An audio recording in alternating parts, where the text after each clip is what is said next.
Shoot complete হয়ে গেছে, আমি মেকআপও তুলে ফেলেছি।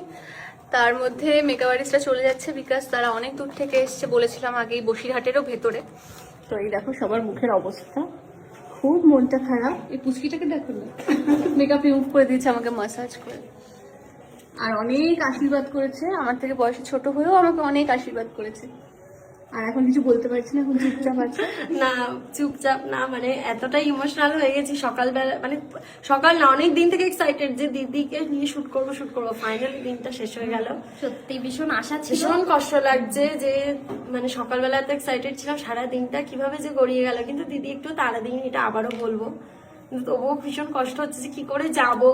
সারাদিন মানে যখন একসাথে ছিলাম তখনও ভাবছিলাম যে যাওয়ার মুহূর্তটা কেমন হতে চলেছে, বিশ্বাস করো। আর সেই মুহূর্তটা আবার চলেছে, ভীষণই খারাপ লাগছে। আমার আর কিছু বলার নেই, কি বলবো, আমার কিছুই ভালো যে লাগছে কেন না। এত মন ছুঁয়ে যাও আমি জানি না, কেন বলো তো, কেন এত মন ছোঁয়ার মতো মানুষ আর একটা।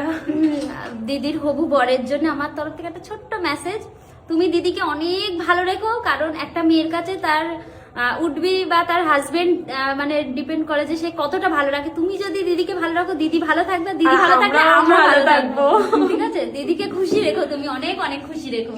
হ্যাঁ মানে গাছে কাঁঠাল গোপে তেল, কে হাজবেন্ড হবে তাকে এখন থেকে মেসেজ, তোমরা ভেবো না আমি বিয়ে করছি। ওরা আগাম দিয়ে রাখলো যে সোনাদিকে ভালো রাখলে আমরা ভালো থাকবো। আবার দেখা হবে, দুটো ফুল দুটো। তুমি তো তোমার সাথে আবার কাজ করবো, খুব ভালো লেগেছে, আবার কাজ করবো, একবার না অনেক অনেক অনেকবার কাজ করতে চাই তোমার সাথে। আমিও অনেকবার আবার দেখা করতে চাই, কাজ হোক না হোক, যে কোনো পারপাসে কলকাতায় এলেই আমার সাথে দেখা করতে চাই। হ্যাঁ একদমই তাই।